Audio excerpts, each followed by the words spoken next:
నిన్నటి నుంచి ఆర్తనాల కరువై ఉంటాయి, హాహాకారాలు. ఎందుకంటే ఈ గణేష్ చతుర్థి సందర్భంగా కూడా కొన్ని లెక్కలు వేశారు అప్పట్లో. ఇప్పుడు నిమజ్జనం అయింది. నిమజ్జనం అయ్యే సమయానికి బెయిల్ వచ్చేసింది. కానీ దానికి ముందు ఏం జరిగింది? వచ్చే వారమే ఇంకొక ఏమంటారు వాడిని, మనం జిలేబీ అంటుంటాం కదా, మన పకోడీగాడు అయితే కేసులకి ఎస్ చెప్పారా? కేసులకి ఎస్ చెప్పినట్టేనా?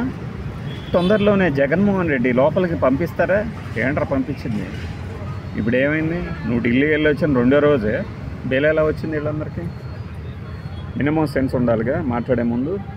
మనది ఒక పెద్ద శాటిలైట్ ఛానల్, ఒక 70 లక్షల మంది చూస్తారు అని చెప్పుకునే ముందు మనం కాస్త అయినా తెలివిడిగా మాట్లాడుతుంటే ఈ స్థితి రాదుగా. బెయిల్ అనేది లీగల్గా వచ్చే ఒక ప్రాసెస్. ఇందులో అంతా చెప్పుకోవాల్సింది ఏముంది అనే ఒక సమ్మాయిగాళ్ళందరికీ చెప్పుకోవాల్సింది లేనప్పుడు షాక్ అని ప్రతిసారి బెయిల్ పిటిషన్ రిజెక్ట్ అయినప్పుడల్లా షాక్ అని ఎందుకు ఇచ్చారా మరి? బెయిల్ అనేది రెగ్యులర్గా వస్తుంది. ఇంకా మన సన్నాసులకు చెప్పేది ఏంటంటే, ఈ కేసులో వాళ్ళు అరెస్ట్ అయినప్పుడే చెప్పాను ఎన్ని రోజులు ఉంచగలరు ఇలా అని.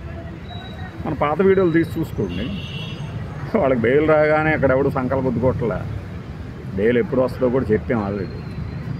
నిన్న మనం చెప్పిన మాటకి కట్టుబడే టెక్స్ట్ మాత్రమే పెట్టాం కదా. ఏది లేట్ అయ్యేసరికి కంగారు పడ్డారా రాదని? ఏది అది మిథున్ రెడ్డి కావచ్చు, వీళ్ళు కావచ్చు. వచ్చే వారంలో కీలకమైన పరిణామాలట.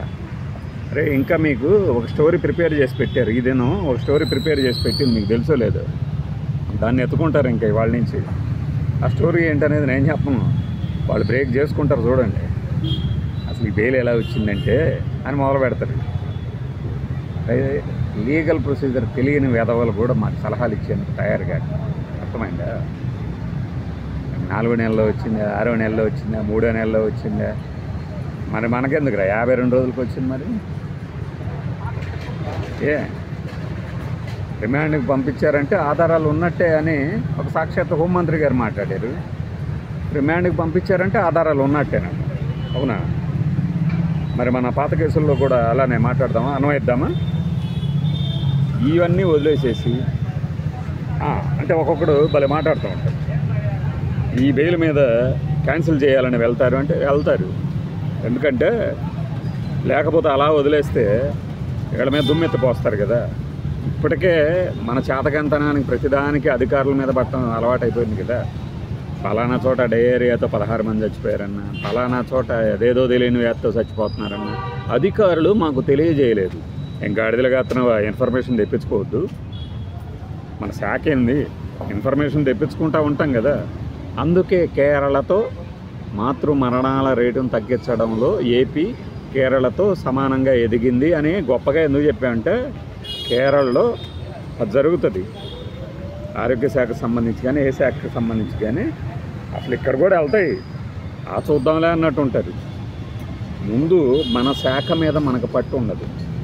మన మంత్రిగా, మన ఎమ్మెల్యేగా మన విధులేంటి, అధికారాలు ఏంటి తెలుసుకోవడానికి 6 నెలలు పట్టుద్ది. దాని మీద పట్టు తెచ్చుకోకుండా రాజకీయ విమర్శలే చేస్తూ కూర్చున్నారనుకోండి, ఎప్పటికీ రాదు. సమీక్ష చేయాలన్న జ్ఞానము రాదు. అది ఎవడన్నా చెప్తే వాడి మీదేమో మీ హయాంలో ఏం జరిగిందంటే అని మొదలు పెడతారు. వాళ్ళ హయాంలో ఏం జరిగిందో నీకెందుకు? జనాలు చూస్తారు కదా. ఎలక్షన్ల ముందు ఇప్పుడు మనుషులు చచ్చిపోతున్నారా బాబు అంటే అది వదిలేసి ఆ హయాంలో ఏం జరిగిందంటే అని లెక్కలు తీస్తారు. ఇప్పుడు బెయిల్ సంగతి కూడా వీళ్ళు ఎవరైతే కీలకంగా ఉన్నారని చెప్తున్నారో వాళ్ళకి బెయిల్ ఇచ్చిన తర్వాత ఆ పత్రిక రాసిన స్టోరీ మీకు నాకు గుర్తున్నంతవరకు చెప్తాను. A1 రాజకేశిరెడ్డి ఇచ్చిన వాంగ్మూలం మేరకు బాలాజీ గోవిందప్ప, వాసుదేవరెడ్డి, జనందయ్య రెడ్డిని అరెస్ట్ చేశారు. అసలు రాజకేశిరెడ్డి వాంగ్మూలం ఇచ్చానని చెప్పాడా? ఒప్పుకున్నాడా? అది నా చేత సంతకం తీసుకోలేదని కూడా మాట్లాడుతున్నాడు. ఆ వాంగ్మూలం మేరకు వీళ్ళని అరెస్ట్ చేశారని రాశాడు ఫస్ట్ లైన్. ఆ తర్వాత మధ్యలో గత ప్రభుత్వ హయాంలో ఇష్టం వచ్చినట్లు చేశారు, డిజిటల్ చెల్లింపులకు అనుమతులు ఇవ్వకుండా క్యాషే వసూలు చేశారు, మద్యం తాగి చాలామంది చనిపోయారు, మన అభిప్రాయాలను గుర్చేసారు. అంటే అందువల్లనే ఈ కేసు పెట్టారు గవర్నమెంట్ అని. గవర్నమెంట్ పెట్టలా, ఎవరో విజిల్ బ్లోయర్, ఆ పేరు కూడా ఇంకా తెలియదు. మన కామెంట్లు పెడుతుంటారు సన్నాసులు. ఎవరు కేసు పెట్టారు? వాళ్ళని తీసుకురమ్మని. ఏదో 4 నెలలకి బెయిల్ వచ్చింది, లెక్కలు కూడా వేశారు కదా. ఈ దినాలు జ్యోతులు 117 రోజులు ఎవరికైంది, 113 రోజులు ఎవరికైంది. ఫస్ట్ అయితే ఎలా వెళ్తారు? వాడి మొహం అలా మాడిపోయింది, వీడి మొహం ఎలా మాడిపోయింది, నీ మొహం అలా ఉంది. ఎలా ఉండాలి నువ్వు చెప్పు. లేకపోతే రోజు వాడి ఇంటికి వెళ్ళి మేకప్ చెప్పు. దాన్ని పక్కన పెట్టేస్తే అసలు బెయిల్ రాకుండా ఉంటుంది అని ఎవడు అనుకోలేదు కదా. బెయిల్ రావటం అదేంటి పెద్ద గొప్ప ఏం లేదు కదా అంటారు కదా. అందుకు కాదు, ఈ కేసుని ఎవడైతే కంప్లైంట్ ఇచ్చాడో ఇచ్చి సంవత్సరం అవుతుంది సెప్టెంబర్కి. ఈ విషయం తెలియకుండా మనం ఏ పేపర్ చదివితే ఆ పేపర్కి తగ్గట్టుగా డ్యాన్స్లు వేయటం కాదురా సమాజంలో. కొద్దిగా బుర్ర పెంచుకోండి, లేదంటే వదిలేసేయండి.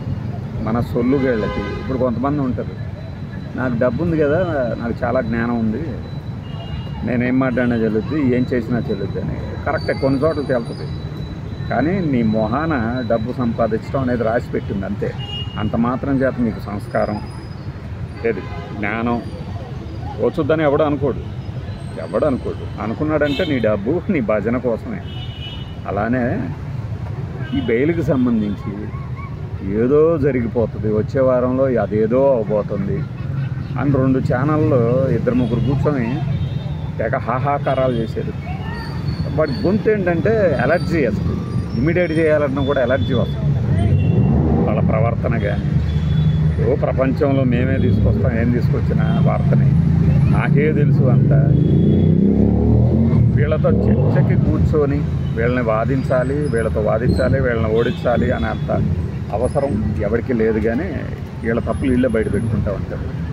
వారం అన్నాడు కదా, వారం అయింది మరి. అరే ముత్తుగా వారం అయింది ఏదిరా మరి? లోపలికి వెళ్ళడం బయటకు ఉంటే లోపల ఉన్న వాళ్ళు కూడా బయటకు వచ్చేస్తున్నారు. పోయి అడ్డం పడు, వాళ్ళ కాళ్ళు పట్టుకొని మళ్ళీ లోపలికి పంపించేసాయి. హైకోర్టులో వేశారనుకోండి, ఏమని వాదిస్తుంది హైకోర్టులో? కింద కోర్టు అన్నీ పరిశీలించిన తర్వాతే కదా బెయిల్ ఇచ్చేది. ఆ వాదనని ఎలా తిప్పికొట్టాలని చూస్తారు? మీ దగ్గర ఉన్న వాదన ఏంటి? లంచ్ మోషన్ కాకపోతే ఇంకో మోషన్ వేస్తారు, సందేహం లేదు. అది కూడా పోతే సుప్రీంకోర్టుకు కూడా వెళ్తారు. కానీ హైకోర్టులో కనుక దెబ్బ తగిలితే సుప్రీంకోర్టుకి వెళ్ళరు గ్యారంటీ. ఎందుకంటే తెలుసా, పరువు పోతుంది. ఇప్పటికే ఏమీ మనవాళ్ళు ఇక్కడే తీగుతున్నారు. దేనికి అంటే గ్రహణం కోసం. అది కూడా ఏం చేయలేకపోయారు. చూపిస్తాను అది. దర్భలు తీయాలంటే కౌశలం కావాలి. కౌశలం అనే పదం అక్కడి నుంచి వచ్చింది. అంటే ఎండిపోయిన దాన్ని మిగిలిన భాగాన్ని కిందనే ఉంచి అలా తీయగలిగే చాకచక్యాన్ని, ఆ టాలెంట్ని కౌశలం అంటారు. అలా ఈ కౌశలం ఈ వెధవాయిలకు ఉండదు. ఎవడో ఏదో చెప్పాడని చెప్పేసి దాన్ని పట్టుకొని వచ్చేస్తారు. హైకోర్టుకి వెళ్ళారుగా, సుప్రీంకోర్టుకి వెళ్తారుగా. ఈ కేసు ఎలా నడుస్తుంది అనేది మనం మొదటి నుంచి ఫాలో అవుతూ వస్తున్నాం కదా. కేసుకి 50 రూపాయల నుంచి 600 దాకా పెంచింది. లేదు ఇక్కడ డబ్బులు ఉన్నాయి, పద్మావతి దగ్గర కాయిన్స్ కొన్నారండి. ఆ తర్వాత ఇంకొకటి, ఇప్పుడు రాజకేశ్ రెడ్డి ఇచ్చిన వాంగ్మూలం ఆధారంగా వీళ్ళని అరెస్ట్ చేశారని వీడు ఎలా రాస్తాడు? అదే ఆధారం అయితే సుప్రీంకోర్టుకి వెళ్ళినా కూడా ఇట్లాంటి కేసులు నిలబడవమ్మా. బాయ్.